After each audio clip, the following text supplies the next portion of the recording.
पुण्याच्या national chemical लॅबोरेटरीमध्ये एलपीजीसाठी पर्यायी गॅसची निर्मिती करण्यात आल्याचा दावा करण्यात येतोय।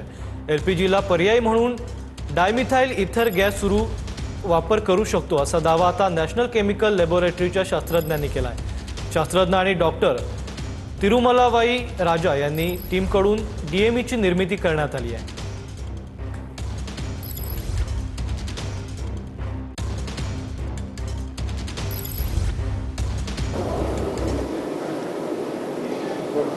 इराण आणि इस्रायल युद्धामुळे सध्या देशभरामध्ये एलपीजीचा तुटवडा मोठ्या प्रमाणावरती भासताना पाहायला मिळतोय। त्यामुळे एलपीजीला नक्की पर्याय काय याची चर्चा जी आहे ती सध्या देशभरामध्ये होताना पाहायला मिळते। मात्र पुण्यातल्या एनसीएलमध्ये वेगवेगळे प्रयोग जे आहेत ते सातत्याने राबवले जात असतात। मात्र आता एनसीएलमध्येच असा एक प्रयोग जो आहे तो एलपीजी गॅसला पर्याय ठरू शकतो अशा पद्धतीचं संशोधन जे आहे ते एनसीएलमध्ये करण्यात येतं आणि आपण पाहतोय की डीएमई हा खरं तर एलपीजीला पर्याय असू शकतो का यावरती सध्या संशोधन जे आहे त्याचबरोबर त्याचं उत्पादन जे आहे ते कशा पद्धतीनं करावं याची टेक्नॉलॉजी जी आहे ती एनसीएलमध्ये निर्मित केली जाते। आपल्यासोबत इथले स्वतः सर आहेत, आपण त्यांना विचारणार आहोत। सर, हे सांगा की नक्की ही डीएमई टेक्नॉलॉजी काय आहे? सध्या देशभरामध्ये एलपीजीचा तुटवडा मोठ्या प्रमाणावरती पाहायला मिळतोय। एलपीजी गॅस भविष्यामध्ये मिळेल की नाही याची सुद्धा शाश्वती नाही।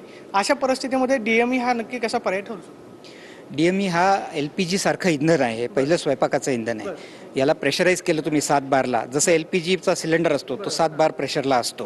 आत्ताचं सगळे सिलेंडर 7 बार प्रेशरला असतात। 7 बार प्रेशरला प्रोपेन हा जो गॅस आहे सिलेंडरमधला तो लिक्विफाय होतो, तर द्रव रूपात परिवर्तन होतं, म्हणून आपण तो वापरू शकतो। द्रव रूपात परिवर्तन झाल्यामुळे तो देशाच्या कानाकोपऱ्यात पोचवता येतो। आपल्याला गॅस पोचवणं अवघड आहे, पण लिक्विड द्रव पोचवणं सोपं आहे, म्हणून एलपीजी सगळीकडे वापरला जातो।